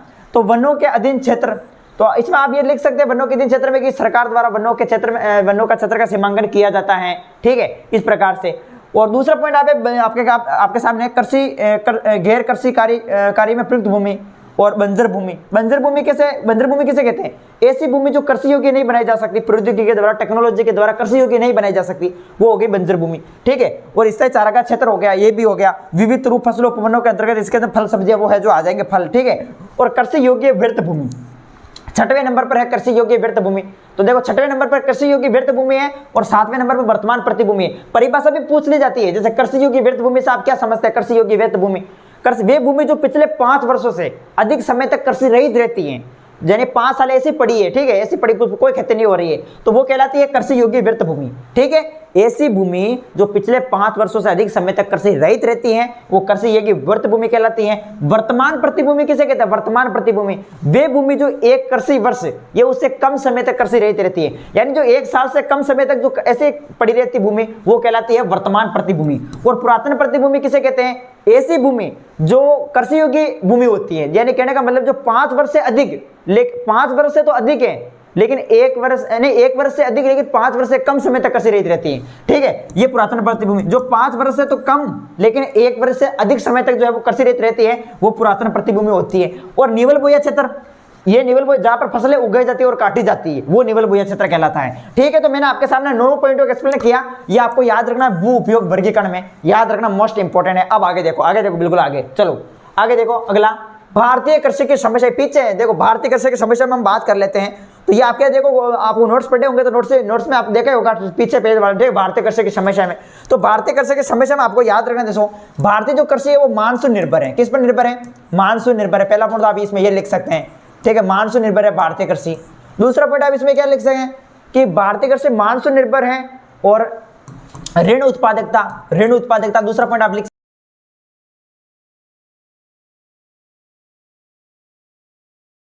सकते हैं कि भारतीय कृषि मानसून निर्भर है, ऋण उत्पादकता है और खेत का जो आकार है, ठीक है, खेतों का जो आकार है वो छोटा है। तो यहाँ पर लिख सकते हैं छोटे खेत, छोटे खेत, ठीक है, छोटे खेत। और क्या है दोस्तों, मानसून निर्भर है, ऋण उत्पादकता है, छोटे खेत हैं और यहाँ पर वाणिज्यीकरण का अभाव है। क्या है, अरे यार वाणिज्यीकरण, वाणिज्यीकरण, वाणिज्यीकरण, वाणिज्यीकरण का क्या है, वाणिज्यीकरण का अभाव, वाणिज्यीकरण का अभाव है। इसके अलावा और भी आप लिख सकते हैं निम्न उत्पादकता, निम्न उत्पादकता, निम्न उत्पादकता है। अब इनका क्या मतलब है, ये प्रमुख आप लिख सकते हैं भारतीय कृषि की समस्याएं, यानी जो भारतीय कृषि है वो मानसून पर निर्भर है। तो पता है जैसे बारिश होती है तो हम जो है वो कृषि करते हैं, बाकी आपको पता है कि जैसे भारत में जो है पानी की कमी है, अब पानी हम मानसून पर निर्भर है, मानसून पर निर्भर रहती है। तो ये प्रमुख एक समस्या है किसानों के लिए, ठीक है। तो यहाँ पर भारतीय कृषि मानसून निर्भर, इसके अलावा ऋण उत्पादकता है, यानी भारतीय जो लोग है वो, भारतीय किसान जो है वो कृषि तो करते हैं लेकिन कृषि से उतना कमा नहीं पाते हैं। आधुनिक कृषि में लागत जो है वो अधिक आती है, ठीक है। भारत के किसान जो है वो कृषि तो करते हैं लेकिन वो गरीब, फिर बाद में जो है कर्ज करके कैसे भी करके वो जो है खेती करते हैं, लेकिन बाद में जो है वो डूब जाते हैं, कर्ज से डूब जाते हैं। तो ये ऋण उत्पादकता में ये आप लिख सकते हैं, ठीक है, क्योंकि कृषि से इतना कमा नहीं पाते हैं दोस्तों फिर बाद में। हाँ, छोटे खेत, अब देखो लगातार जनसंख्या बढ़ रही है तो खेत जो वो सिकुड़ते जा रहे हैं, तो खेत सिकुड़ रहे हैं, जनसंख्या बढ़ रही है तो यानी छोटे खेत हो रहे हैं। तो छोटे खेत, वाणिज्यीकरण का अभाव है, ठीक है, मोस्ट इंपोर्टेंट है वाणिज्यीकरण। तो वाणिज्यीकरण का अभाव मतलब भारत के अधिकतर किसान जो है वो खाद्यान्न फसलें उगाते हैं, यानी खाने वाली, जैसे गेहूं हो गया, चावल हो गया, बाजरा हो गया, ये प्रमुख जो खाद्यान्न फसलें वो अधिक उगाते हैं। और व्यापारिक फसलें जो है, व्यापारिक फसलें जो ऐसी फसलें होती है जो बाजार में बेचने के लिए काम में ली जाती है, व्यापारिक फसलें वो बहुत कम उगाते हैं, सिर्फ खाने के लिए उगाते हैं, ठीक है। और निम्न उत्पादकता मतलब दोस्तों जैसे अंतर्राष्ट्रीय स्तर की अपेक्षा भारत में फसलों की उत्पादकता बहुत कम है। भारत की प्रमुख फसलें जैसे चावल हो गया, गेहूं हो गया, अनाज हो गया, इनकी पैदावार जो है वो अमेरिका, रूस से अधिक नहीं है। तो ये है दोस्तों, आप लिख सकते हैं इसमें निम्न उत्पादकता में। तो ये प्रमुख आपको पॉइंट लिखने हैं, मानसून निर्भर है, ऋण उत्पादकता है, छोटे खेत है, वाणिज्यीकरण का अभाव है और निम्न उत्पादकता, ठीक है। ये भारतीय कृषि की समस्या में आपको लिखना है। उसी प्रकार से आगे देखो, आगे देखो मौसमी फसलें, ठीक है, मौसमी फसलें याद रखना, मौसमी फसलें हैं आपके, रबी की फसल देखो, सबसे पहले क्या दे रखा है, रबी की फसल। ये रबी की फसल दोस्तों शीत ऋतु में बोई जाती है, कहने का मतलब अक्टूबर और दिसंबर में ये बोई जाती है, ठीक है। और ग्रीष्म ऋतु यानी अप्रैल जून में काट ली जाती है। और इसके प्रमुख फसलें देखो, जौ हो गया, चना हो गया, गेहूं हो गया, मटर हो गया, सरसों हो गया, ये उदाहरण भी आप याद कर लेना। और खरीफ की जो फसल है, खरीफ की फसल ये जून जुलाई में बोई जाती है, जून जुलाई में, ठीक है। और सितंबर अक्टूबर में ये काट ली जाती है।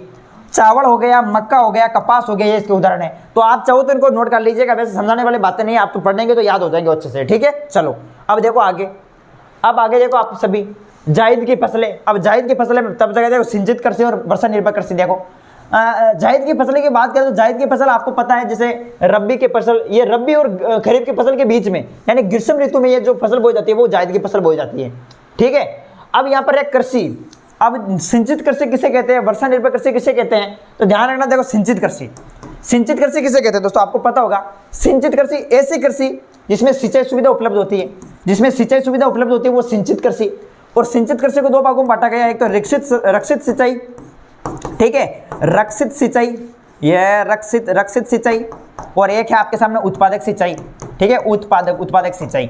तो ये दो भागों में आपको याद रखना है, रक्षित सिंचाई, उत्पादक सिंचाई। वर्षा निर्भर कृषि, इसको भी दो भागों में बांटा गया है। वर्षा निर्भर कृषि को कौन कौन से, वर्षा निर्भर कृषि को दोस्तों आपको पता होगा, इसको बांटा गया वर्षा निर्भर कृषि को, एक तो आर्द्र भूमि कृषि, ठीक है, आर्द्र भूमि कृषि, आर्द्र भूमि कृषि करना आप सभी, आर्द्र भूमि कृषि और शुष्क भूमि कृषि, ये दो याद कर लेना। मैं थोड़ा फटाफट चल रहा हूँ दोस्तों क्योंकि थोड़ा चैप्टर ज्यादा है दोस्तों, टाइम नहीं है हमारे पास। देखो अब देखो यहाँ पर सिंचित कृषि जिसमें सिंचाई सुविधा उपलब्ध होती है। रक्षित सिंचाई किसे कहते हैं, रक्षित सिंचाई, मोस्ट इंपोर्टेंट, रक्षित सिंचाई किसे कहते हैं, तो आर्द्रता में कमी के कारण फसलों को नष्ट होने से बचाना, ठीक है। ये किसमें, रक्षित सिंचाई में ज्यादा से ज्यादा क्षेत्रों में जो वो नमी पहुंचाई जाती है, ठीक है, रक्षित सिंचाई में। और उत्पादक सिंचाई में क्या होता है, उत्पादक सिंचाई में दोस्तों आपको ध्यान रखना है कि इसका उद्देश्य फसलों को अधिक से अधिक जल पहुंचाना, ठीक है। तो उत्पादक सिंचाई, ये दोनों ध्यान रखना। सिंचित कृषि को दो भागों में, रक्षित सिंचाई और उत्पादक सिंचाई। वर्षा निर्भर कृषि ऐसी कृषि जो वर्षा पर निर्भर होती है, जो मानसून पर, देखो सिंचित कृषि जो सिंचाई पर निर्भर करती है और वर्षा निर्भर कृषि वर्षा पर निर्भर करती है। और वर्षा निर्भर कृषि को दो भागों में बांटा गया, एक तो आर्द्र भूमि कृषि और एक शुष्क भूमि कृषि। आर्द्र भूमि कृषि किसे कहता है, आर्द्र भूमि कृषि, आर्द्र भूमि कृषि ये कृषि उन क्षेत्रों में की जाती है जहां वर्षा अधिक हो। जैसे प्रमुख इसके उदाहरण जैसे जूट हो गया, गन्ना हो गया, ठीक है। अब गन्ना जो है, गन्ना है, जूट है, ये इसी के उदाहरण है शुष्क भूमि कृषि, किसके? आर्द्र भूमि कृषि के। याद रखना आर्द्र भूमि कृषि के, यहाँ पर ध्यान रखना। आर्द्र भूमि कृषि किसे कहते हैं? आर्द्र भूमि कृषि ऐसे कहते हैं जहां वर्षा अधिक मात्रा में होती है, ठीक है, जैसे जूट, गन्ना इसके उदाहरण हो गए। और शुष्क भूमि कृषि किसे कहते हैं? शुष्क भूमि कृषि उसे कहते हैं जहां 75% से कम वर्षा वाले क्षेत्रों में की जाती है, वो होती है शुष्क भूमि कृषि। जैसे मूंग हो गया, चना हो गया, ये प्रमुख इसके उदाहरण है, ठीक है। तो ये भी प्रश्न आपको याद रखना दोस्तों, मैंने फटाफट तरीके से बता दिया दोस्तों। आगे देखते हैं अगला क्वेश्चन। आगे देखो, आगे देखो, खाद्यान्न फसल आगे आपके सामने चावल, नोट कर लो आप, अच्छे से नोट कर लीजिएगा डायरेक्ट। चावल क्या है? आपको पता है कि चावल उत्पादन भारत का कौन सा स्थान है? दूसरा स्थान है, सबको पता है। और प्रमुख ये खाद्यान्न फसल, खाद्यान्न फसल है, ठीक है। प्रमुख ध्यान रखिए, चावल जो है वो खाद्यान्न फसल है। इसके अलावा 25% सेल्सियस से ज्यादा तापमान की इसमें आवश्यकता होती है, ठीक है। इसे उगाने के लिए अधिक जल की आवश्यकता होती है, जल अधिक चाहिए इसको उगाने के लिए। राज्य की बात करें तो हरियाणा है, पंजाब है, उत्तर प्रदेश, ये प्रमुख राज्य है दोस्तों। और पश्चिम बंगाल भी है। पश्चिम बंगाल में देखो, ध्यान रखना आप सभी कि पश्चिम बंगाल में चावल की 3 फसलें बोई जाती है। एक तो अमन, और एक है आपके सामने ओस, और एक है बोरो। हाँ दोस्तों, अमन, ओस और बोरो, ये 3 फसलें जो है पश्चिमी बंगाल में चावल की बोई जाती है, ये भी याद रखना दोस्तों। चलो आगे बात करते हैं। अब देखो अगला चैप्टर आ गया आपके सामने, जल संसाधन। तो जल जो है वो आपको पता है जल क्या है? जल एक प्रकार का क्या है? चक्रीय संसाधन है। क्या है दोस्तों? जल एक चक्रीय संसाधन है। और आपको पता है कि जल प्रकृति के अनुपम देन है और इसके बिना जीवन संभव नहीं है। ये चैप्टर आपके 2.5 नंबर का चैप्टर है, ठीक है। अब वो जल एक चक्रीय संसाधन है, 1% तो ये बढ़ सकता है इस चैप्टर से। भारत का जल संसाधन की बात करें तो भारत में देखो, एक तो धरातलीय जल स्रोत है, धरातलीय जल स्रोत, धरातलीय जल स्रोत है। और दूसरा है आपके सामने भौम जल स्रोत। कौन सा? भौम जल स्रोत। हाँ दोस्तों, एक तो धरातलीय जल स्रोत, एक भौम जल स्रोत। धरातलीय जल स्रोत में आप लिख सकते हैं, इसमें धरातल पर क्या क्या नदियाँ देखने को मिलती है, आपको झीलें देखने को मिलती हैं, आपको तालाब देखने को मिलता है। ये धरातलीय जल स्रोत के उदाहरण हैं। अगर पूछ ले कि धरातलीय जल स्रोतों के उदाहरण बताओ तो नदियाँ, झीलें, तालाब कर देना। भौम जल में आप देखेंगे तो इसमें नलकूप हो गया, नलकूप, इसमें कुएं हो गए, कुएं, ये आपके भौम जल के उदाहरण हैं, ठीक है। तो धरातलीय जल और भौम जल याद रखें आप सभी। इसके अलावा बात करते हैं आगे। आगे देखो, लेगुन और पश्च जल, मोस्ट इंपॉर्टेंट है लेगुन और पश्च जल। ये लेगुन झील खारे पानी की सबसे बड़ी झील है और केरल, उड़ीसा और तथा पश्चिमी बंगाल में ऐसी बनी झील पाई जाती है, ठीक है। और इसका जो उपयोग है, इस लेगुन और पश्च झील, इसका प्रमुख उपयोग किया जाता है मछली पालन और चावल और नारियल में, ठीक है। ये भी याद रखना। जल संभर प्रबंधन से आप क्या समझते हैं? जल संभर प्रबंधन, तो देखो प्रमुख आप याद रखना दोस्तों, जल प्रबंधन मतलब जल को एक तरीके से बचाना, ठीक है। यानी धरातलीय, आप परिभाषा लिख सकते हैं कि धरातलीय और भौम जल, धरातलीय और भौम जल का संरक्षण प्रदान करना, संरक्षण यानी इनको बचाना, धरातलीय और भौम जल को अच्छे से बचाना, ये क्या कहलाएगा? जल संभर प्रबंधन कहलाएगा।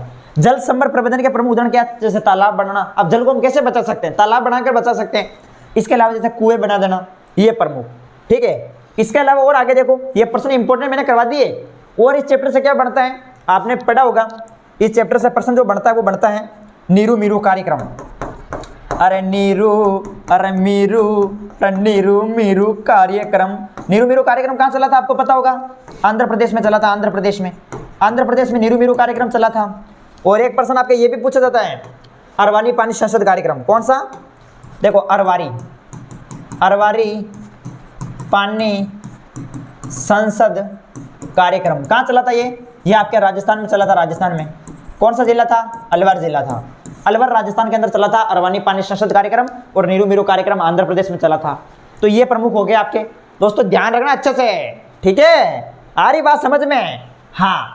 भारतीय राष्ट्रीय जल नीति 2002 की विशेषता पूछी है, तो देखो इसमें आप लिख सकते हैं, पीने के पानी को सभी को उपलब्ध करवाना, भौम जल का उपयोग करना, ठीक है। पीने का पानी सभी को उपलब्ध करवाना, भौम जल यानी भूमिगत जो जल है उसका उपयोग करना, धरातलीय तथा भौम जल की समय समय पर जांच होनी चाहिए, ठीक है। गंदगी नहीं पहुंचनी, उसकी समय समय पर जांच होनी चाहिए। इसके अलावा जल के लिए जागरूकता जो अभियान है वो विकसित करने चाहिए और जल के सभी प्रयोगों में उसे नियमित रूप से स्थापित करना चाहिए। तो ये प्रमुख पॉइंट बाई पॉइंट आप इसमें लिख सकते हैं भारतीय राष्ट्रीय जल नीति 2002 की प्रमुख विशेषताओं में। और देखो आगे, और देखो दोस्तों, जल संरक्षण प्रबंधन के प्रमुख सिद्धांत कौन कौन से हैं? पहला सिद्धांत है जल की, ठीक है, जल की उपलब्धता बनाए रखना, जल की उपलब्धता बनाए रखना, जल की उपलब्धता बनाए रखना, संदूषित, देखिएगा दूसरा पॉइंट आप क्या लिख सकते हैं, जल को प्रदूषित होने से बचाना। और तीसरा पॉइंट आप इसमें ये लिख सकते हैं, संदूषित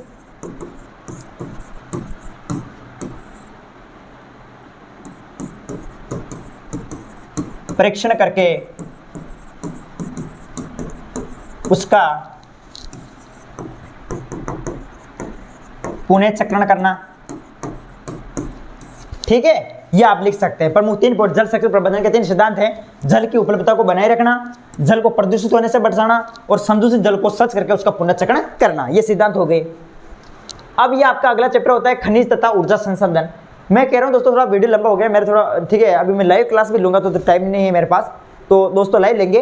तो इस चैप्टर को चलो मैं नेक्स्ट क्लास लूंगा, 1 क्लास और होगी अपनी, और बाकी वो 1 बुक तो कंप्लीट करवा दी मैंने, क्योंकि वो मैंने पहले करवा दिए थे। 6 चैप्टर तो मैंने करवाए थे एक ही वीडियो में, ठीक है, और बाकी जो अगले चैप्टर थे वो बच गए थे, वो मैंने पहले करवा दिए। तो मैंने प्लेलिस्ट बना दी अलग से, उस प्लेलिस्ट में आप देख लेना। और अब जो प्रमुख आपके सामने आएगी कैप्सूल, कौन सी कैप्सूल नहीं थी अपन क्लास, बुलेट तीसरी आएगी दोस्तों, ठीक है, बुलेट क्लास 3 आएगी और पूरी ज्योग्राफी फिनिश, ठीक है। कल आ जाएगी वो क्लास, फिर ज्योग्राफी फिनिश, फिर अपना रिवीजन के लिए रहेगा, कुल मिलाकर रिवीजन करेंगे धुआंधार तरीके से, और धुआं करेंगे दोस्तों। आप सिर्फ सीरीज खरीद लेना, नीचे व्हाट्सअप नंबर दे रखे, 30 रुपये मिलेगी आपको, सीरीज खरीद ला, सीरीज को अच्छे से पढ़ना और मेरी ये क्लास आप अटेंड करते रहना। ओके, चलो तो इस चैप्टर को हम कल पढ़ते हैं। वैसे तो मैं पढ़ा लेता ये, आप देखो खनिज के बारे में मैं बताऊं, देखो भूमि से खनन क्रियाओं के द्वारा निकले गए भौतिक रासायनिक पदार्थ जो मानव के लिए उपयोगी है। खनिज 2 प्रकार के होते हैं, धात्विक, धात्विक खनिज जिसमें धातु की मात्रा पाई जाती है, अधात्विक खनिज जिसमें धातु की मात्रा नहीं पाई जाती है, ठीक है। प्रमुख ट्रिक देख लो, एलोमो से सोना चांदी को ताज टांग दियो, ऐसे ट्रिक है। वैसे मैं अलग से करवाऊंगा, आपको एक वीडियो आ जाएगा आपके सामने, कल आएगा, उसके अंदर पूरी किताब को अच्छे से कवर करवा देंगे। ओके, बताओ क्लास लगी ना अच्छी? लाइक करो, शेयर करो, चैनल पर नहीं तो सब्सक्राइब करो, ज्यादा से ज्यादा शेयर करो, ठीक है। लाइव में मिलते हैं शाम को 7:30 बजे। ओके, जय हिंद, जय भारत।